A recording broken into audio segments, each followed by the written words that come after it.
जय शनिदेव, जय श्री राम भाइयों। आपका श्री हरि कृपा चैनल में स्वागत है। आज का जो हमारा विषय है गुप्त धन की शक्ति के 5 संकेत और उपाय, इसके बारे में आज हम चर्चा करने वाले हैं। अगर आपने चैनल को सब्सक्राइब नहीं किया तो पहले चैनल को सब्सक्राइब करिए, लाइक करिए, शेयर करिए। भाइयों, जो हमारे चैनल का मकसद है, जो समाज में अंधश्रद्धा है, अंधविश्वास है, उसको कम करना। और जो चैनल का संदेश है भाई, कानून के खिलाफ और धर्म के खिलाफ आप कोई भी काम मत करिए। देखिए दोस्तों, मैं जो आपको जानकारी देने की कोशिश करता हूँ, हमेशा सही जानकारी देने की कोशिश करता हूँ। और ये जो गुप्त धन के जो संकेत होते हैं, ये जानकारी आपके लिए बहुत ही इम्पोर्टेंट है। इसी वजह से ये वीडियो अपना पूरा देखिए, ध्यान से सुनिए। देखिए क्या हो जाता है भाइयों कि हमारा सनातन हिंदू धर्म है, इसमें बहुत सी शक्तियाँ है, मंत्र है, सिद्धियाँ है। लेकिन हमारा जब तक व्रत कम होने के कारण लोग, आज के जो लोग हैं, वो जान नहीं पाते, समझ नहीं पाते। लेकिन जो हमारे पहले बुजुर्ग लोग कहते थे कि भाइयों गुप्त धन की शक्तियाँ होती है, वो संकेत देती है, बातें करती है, आवाज़ें देती है, महसूस होती है, ये सभी बातें सही है। अभी आज क्या हो गया, थोड़ा पढ़ा लिखा जमाना हो गया तो फिर हम इस बातों को समझ नहीं पाते। लेकिन जो हमारे दादा परदादा कहते थे, उनका वो कहना सही था, ठीक है। लेकिन क्या है कि आज के जो लोग हैं वो इस बातों को समझ नहीं पाते। उनको ऐसा लगता है कि भाई हमारे जो बुजुर्ग लोग थे वो पागल थे। लेकिन ऐसा नहीं भाई, क्या बोलते हैं ना, ओल्ड इज गोल्ड। क्या है कि जो पुराने लोग थे, दादा परदादा, हमसे भी होशियार थे, ठीक है। हमसे भी होशियार थे, हमसे भी वो ताकतवान थे, बहुत शक्तिशाली थे, बहुत विद्वान थे। इस बातों को आपको भूलना नहीं है। तो क्या हो जाता है कि जो गुप्त धन के जो संकेत होते हैं भाई, जो शक्तियाँ होती है, जिस घर में शक्तियाँ होती है गुप्त धन की, गुप्त धन का टोटका रखवाला होता है, तो हमेशा आपको संकेत देने की कोशिश करता है। और वो ऐसा किसी को भी संकेत नहीं देता। जिसकी राशि पर वो क्रॉस हो शक्ति हो जाती है, उसी को संकेत देने की वो कोशिश करती है। अभी जो समझने वाला व्यक्ति वो समझ जाता है, कुछ व्यक्ति ऐसे होते हैं कि वो नहीं समझ पाते।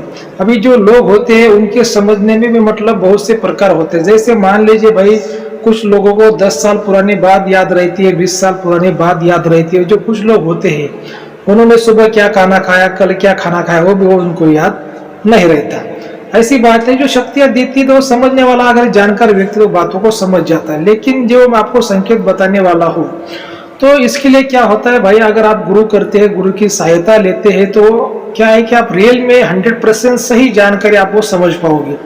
नहीं तो फिर मैं आपको आज जो संकेत बताने वाला हूँ, जो 5 संकेत है, वो तो संकेत आप सुनोगे, शायद आपको महसूस भी होगा बहुत से लोगों को, लेकिन आप वो पूरी तरह से समझ नहीं पाओगे। लेकिन जब आप गुरु करोगे, गुरु को घर पर बुलाओगे, या फिर गुरु के आदेश पर आप काम करोगे, गुरु की सहायता लोगे, तब आप इस बातों को 100% आप समझ पाओगे।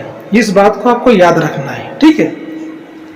तो क्या है कि देखिए, जो पहला जो संकेत होता है, जहाँ पे गुप्त धन की शक्तियाँ होती है, माया की शक्तियाँ होती है, तो जो घर होता है, चाहे मिट्टी का हो, चाहे सीमेंट का हो, किसका भी हो, वो घर पे जो दीवार होती है उस पर क्रैक आना शुरू हो जाता है। जो स्लैब होता है घर का, उस पर क्रैक आना शुरू हो जाता है। जो जमीन होती है, जो फर्शी होती है, वो निकलना चालू हो जाता है। मतलब घर में कुछ ना कुछ वो दिक्कत होती रहती है। आप कितना भी अच्छा घर बनाओ, क्रैक हो जाता है, घर अपना टूट जाता है, ठीक है। ये हो गया पहला संकेत। जो दूसरा जो संकेत है भाई, जो घर पर होती है कि रात को चलने की आवाजें आती है, घर पर छत पर कुछ बजने की आवाजें आती है। अभी देखिए, अगर आपका स्लैब का घर है, कांक्रीट का घर है, तो आप ये बातों को स्लैब पर क्या चल रहा है आप समझ नहीं पाओगे। लेकिन अगर आपका पतरे का घर है, तो स्टील का पतरे का घर है, तो भाई आप समझ पाओगे कि कोई ना कोई आपके छत पर चल रहा है, ठीक है। ये हो गया दूसरा संकेत। जो तीसरा जो संकेत होता है, यहाँ पे शक्तियाँ होती, तो वो शक्तियाँ कुछ आवाजें देती है, जैसे पायल के बजने की आवाज, या फिर कोई विचित्र आवाज, जैसे अलग सी आवाज, ठीक है। तो रात में ये शक्ति आवाज भी देती, हो सकता है दिन में भी किसी को दे दे। जो चौथा जो संकेत होता है भाइयों, वो ऐसा होता है कि ये जो शक्ति है वो रियल में आवाज देती है। किसी इंसान के राशि पर अगर एक क्रॉस हो गई, तो एक ऐसा किसी औरत में, औरत के रूप में आके, किसी इंसान के रूप में आके उसको आवाज देती है। जिस किसी के राशि पर वो शक्ति क्रॉस होती है उसको। अभी देखिए, जो पांचवा जो संकेत होता है वो ऐसा होता है कि वो जो धन होता है, जो माया होती है, डायरेक्टली किसी किसी लोगों को डायरेक्टली धन भी दिखाई देता है। धन पर क्या शक्ति है, शक्ति भी दिखाई देती है, बात भी करती है। ऐसे बहुत से संकेत होते हैं, लेकिन क्या हो जाता है कि जो लोग कुछ समझ पाते हैं उनकी बातों को कोई मानता नहीं। लोग बोलते आ रहे ये तो पागल है, ये तो कुछ भी बोल रहे हैं।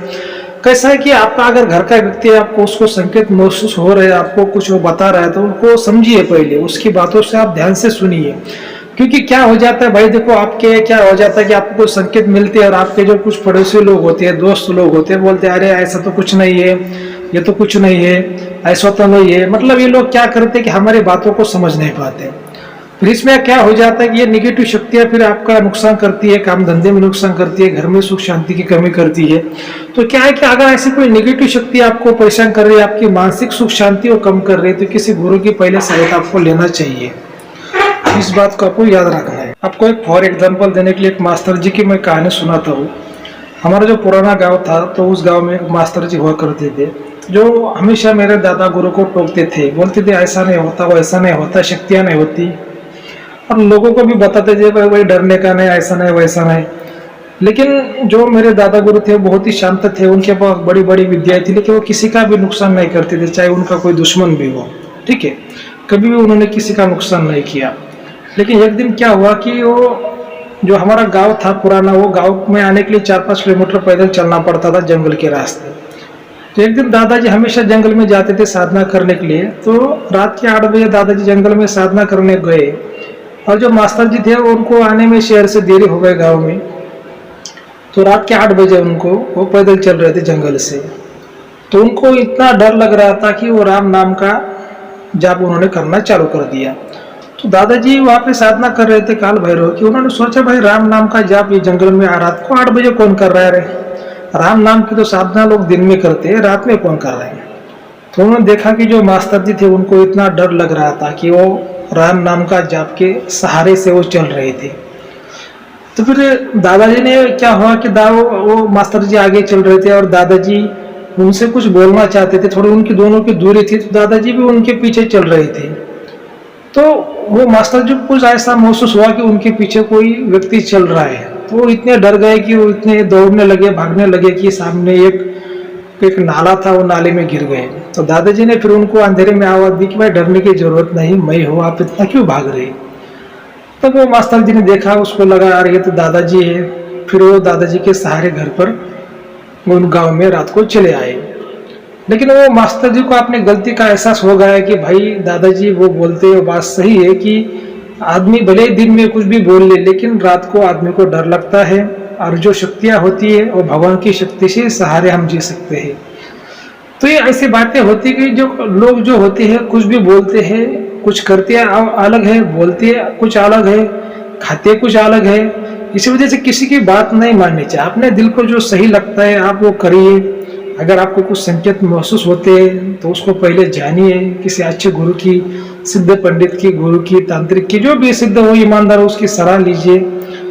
ठीक है भाई, अगर आपको चैनल अपना अच्छा लगता है, ये जानकारी आपको सही लगती है, तो आप अपने चैनल को सब्सक्राइब करिए, लाइक करिए, शेयर करिए। धन्यवाद। जय श्री देव, जय श्री राम।